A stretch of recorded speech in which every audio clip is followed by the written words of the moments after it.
Hello दोस्तों, आपका स्वागत है एक और नॉलेजेबल इंटरेस्टिंग वीडियो में। आज इस वीडियो में हम सीबीडीटी के एक बहुत इंपॉर्टेंट सर्कुलर के बारे में बात करने वाले हैं। सर्कुलर आज ही central board of direct taxes ने इशू किया है। हाँ जी, हम आज इस वीडियो में बात करने वाले हैं सर्कुलर नंबर 9 ऑफ 2021 की, जिसमें कुछ इंपॉर्टेंट ड्यू डेट्स जो हैं इनकम टैक्स की वो एक्सटेंड की गई हैं। हाँ जी, सर्कुलर इशू किया गया है by central board of direct taxes by using power as specified under section 119 of Income Tax Act 1961। Central board of direct taxes ने ये सर्कुलर इशू किया है। अभी जो कोविड-19 की वजह से जो प्रॉब्लम्स हो रही हैं, लोगों को कोविड इन्फेक्शंस हो रहे हैं, लोग हॉस्पिटल्स में एडमिट हैं, लोगों के कंसल्टेंट्स, चार्टर्ड अकाउंटेंट्स, एडवोकेट्स जो हैं वो हॉस्पिटल्स में एडमिट है, तो लोगों को इनकम टैक्स की कंप्लायंसेस को पूरा करने में बड़ी प्रॉब्लम आ रही है। एक बड़ी कॉम्प्लिकेटेड सी सिचुएशन क्रिएट हो रही है। ड्यू डेट्स बहुत नज़दीक हैं और डेटा रेडी नहीं है, डेटा कंपाइल्ड नहीं है, डेटा प्रोसेस नहीं है, डेटा सीए के ऑफिस तक नहीं पहुंच पा रहा है। तो यहाँ पे कहीं ना कहीं जो है प्रॉब्लम क्रिएट हो रही थी कि ड्यू डेट जो है वो जल्दी जल्दी एक्सटेंड हो जाए और एक अच्छा रिलीफ जो है वो टैक्स पेयर्स को as well as tax professionals को, दोनों को मिले, ताकि जो कंप्लायंसेस हैं वो सही तरीके से टाइमली जो है वो कंप्लीट हो पाए। तो आइए देखते हैं कि कौन कौन सी ड्यू डेट जो हैं इंपॉर्टेंटली सर्कुलर नंबर 9 में जो है आज central board of direct taxes ने एक्सटेंड की है। सबसे पहली ड्यू डेट जो एक्सटेंड की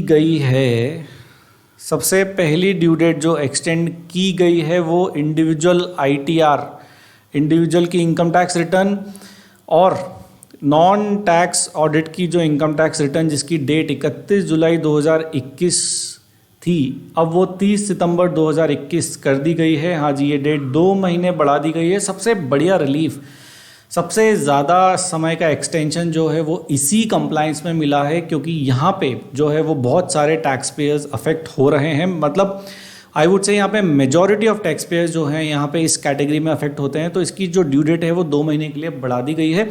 अब आप असेसमेंट ईयर 2021-22 की जो आईटीआर है वो 31 जुलाई 2021, उसकी जो ड्यू डेट पहले थी, अब उसकी ड्यू डेट है 30 सितंबर 2021। मतलब 2 महीने जो है वो ड्यू डेट और बढ़ा दी गई है। टैक्स ऑडिट अगर आपका होता है तो उसकी जो आईटीआर की ड्यू डेट पहले हुआ करती थी 31 अक्टूबर 2021, इस ड्यू डेट को भी बढ़ाकर 30 नवंबर 2021 कर दिया गया है। यहाँ पर भी 1 महीने का एक्सटेंशन हमें मिला है। टैक्स ऑडिट रिपोर्ट जो फाइल करनी होती है उसकी ड्यू डेट थी 30 सितंबर 2021। यहाँ पे भी अभी से ही 1 महीने का एक्सटेंशन हमें मिल चुका है 31 अक्टूबर। यहाँ पे भी 1 महीने का एक्सटेंशन हमारे पास है। टीडीएस रिटर्न, हाँ जी, Q4 वो भी फाइनेंशियल ईयर 2021 की, इस ड्यू डेट का जो है सभी को बेसब्री से इंतज़ार था, जिसको मैं कह सकता हूँ this is most awaited extension. हाँ जी, this is most awaited extension जिसका सभी लोग इंतज़ार कर रहे थे, जिसकी ड्यू डेट अभी कुछ ही दिनों बाद 31 मई थी। लोग बड़ी चिंता में थे कि ये कंप्लायंस कैसे होगी अगर टीडीएस की रिटर्न जो है वो टाइमली फाइल नहीं होती है, तो हैवी पर डे की लेट फीस जो है वो चार्ज की जाती है डिडक्टर के ऊपर। ये ड्यू डेट भी 1 महीना बढ़ा के 30 जून कर दी गई है। इसमें भी 1 महीने का एक्सटेंशन हमें मिल चुका है। फॉर्म 16 इशू करने की ड्यू डेट, ये वो फॉर्म है जो एम्प्लॉयर इशू करता है एम्प्लॉय को, जिसकी ड्यू डेट 15 जून हुआ करती थी, अब वो भी 1 महीना बढ़ा के 15 जुलाई कर दी गई है। Statement of financial transaction for financial year 2020-21, इसमें कुछ specific financial transactions above certain limit जो है वो रिपोर्ट करनी होती है, जिसकी ड्यू डेट 31 मई 2021 थी, अब वो बढ़ाकर 30 जून 2021 कर दी गई है। हाँ जी, इसको भी 1 महीना बढ़ा दिया गया है। ट्रांसफ़र प्राइसिंग रिपोर्ट जो फॉर्म 3CEB में जाती है अंडर सेक्शन 92E, कौन फाइल करता है आपको बता देता हूँ। ट्रांसफर प्राइसिंग रिपोर्ट जहाँ पे किसी ने कोई इंटरनेशनल ट्रांजैक्शन करी है ड्यूरिंग द ईयर या फिर कोई डीम्ड इंटरनेशनल ट्रांजैक्शन करी है, तो उनको ये फॉर्म फाइल करने की आवश्यकता होती है, जिसकी ड्यू डेट थी पहले 31 अक्टूबर, इसको भी बढ़ा के अब 30 नवंबर कर दिया गया है। यहाँ पे भी 1 महीने का एक्सटेंशन जो है हमें मिल चुका है। ट्रांसफ़र प्राइसिंग से रिलेटेड आईटीआर, अगर ट्रांसफ़र प्राइसिंग इन्वॉल्व है आपकी फाइलिंग में, कंप्लायंसेस में, तो 30 नवंबर 2021 उसकी ड्यू डेट होती थी आईटीआर फाइल करने की। अब वो 31 दिसंबर 2021 तक आप उस आईटीआर को फाइल कर सकते हैं। यहाँ पे भी 1 महीने का एक्सटेंशन जो है वो हमें मिल चुका है। बिलेटेड और revised ITR for assessment year 2021-22, yes, again I am repeating, this is for assessment year 2021-22। जिसकी लास्ट डेट 31 दिसंबर 2021 हुआ करती थी, अब उसको 31 जनवरी 2022 अभी से ही 1 महीने का एक्सटेंशन जो है वो दे दिया गया है। मतलब सरकार ने बहुत लंबी 31 जनवरी 2022 तक की जो प्लानिंग है वो कर दी है। इसी इम्पॉर्टेंट एक बहुत बढ़िया रिलीफ गिविंग सर्कुलर जिसको मैं बोलूँगा CBDT का, बहुत it is a much awaited circular, बहुत बढ़िया तरीके से सर्कुलर लाया गया और बहुत इंपॉर्टेंट ड्यू डेट जो हैं वो इसमें बढ़ाई गई। इससे कुछ ना कुछ तो रिलीफ टैक्स पेयर को as well as tax professionals को इस सर्कुलर के द्वारा मिलने वाला है। लगभग सारी ड्यू डेट जो हैं वो एक महीना बढ़ा दी गई हैं, एक्सेप्ट दिस ड्यू डेट जहाँ पे 2 महीने का एक्सटेंशन हमें मिला है, जहाँ पे एक नॉर्मल ITR या फिर नॉन टैक्स ऑडिट के से रिलेटेड जो ITR है उसकी ड्यू डेट जो है वो 2 सितंबर 2 महीने बढ़ा दी है, 30 सितंबर इस ड्यू डेट को कर दिया गया है।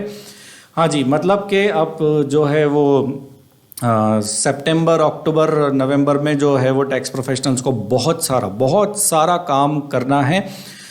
तो ये इम्पॉर्टेंट ड्यू डेट्स हैं जो central board of direct taxes ने अपने सर्कुलर में जो है वो एक्सटेंशन अनाउंस किया है। यहाँ पे एक चीज़ का ध्यान रखें, यहाँ पे TCS, हाँ जी, TCS की फाइलिंग से रिलेटेड कोई भी ड्यू डेट जो है यहाँ पे नहीं बढ़ाई है, तो please do not get confuse.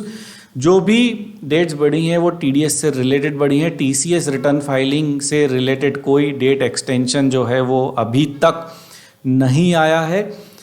Next 2 बातें जाते जाते इसी सर्कुलर से रिलेटेड आपको बता देता हूं, जो सर्कुलर का ही पार्ट है। सेक्शन 234A का एक इम्पॉर्टेंट पॉइंट जो है वो जाते जाते डिस्कस कर लेते हैं। सेक्शन 234A क्या बात करता है? सेक्शन 234A कहता है कि साहब अगर आपने ड्यू डेट के बाद रिटर्न फाइल करी तो इंटरेस्ट लगेगा @1% पर मंथ के हिसाब से, पर मंथ और part of the month is to be taken as full month. ये कहता है 234A सेक्शन कि अगर आपने अपनी इनकम टैक्स रिटर्न जो है वो ड्यू डेट के बाद फाइल करी तो यू हैव टू पे इंटरेस्ट @1% पर मंथ। अब सर्कुलर क्या कहता है? सर्कुलर एक बड़ी इंटरेस्टिंग बात कह देता है एंड में सेक्शन 234A को लेके। सेक्शन 234A का जो इंटरेस्ट है वो एप्लीकेबल नहीं होगा। Section 234A interest is not applicable where tax liability is up to ₹1 lakh. हाँ जी, अगर आप एक्सटेंडेड ड्यू डेट में अपना टैक्स जमा कराते हैं, जब ITR की ड्यू डेट जो अभी 2 महीना एक्सटेंड हुई है, तो आप एक्सटेंशन को यूज़ करते हुए अपनी ITR फाइल करते हैं और एक्सटेंडेड ड्यू डेट के दौरान ही अपना जो टैक्स है वो जमा कराते हैं और आपकी टैक्स लाइबिलिटी 1 लाख रुपए तक है।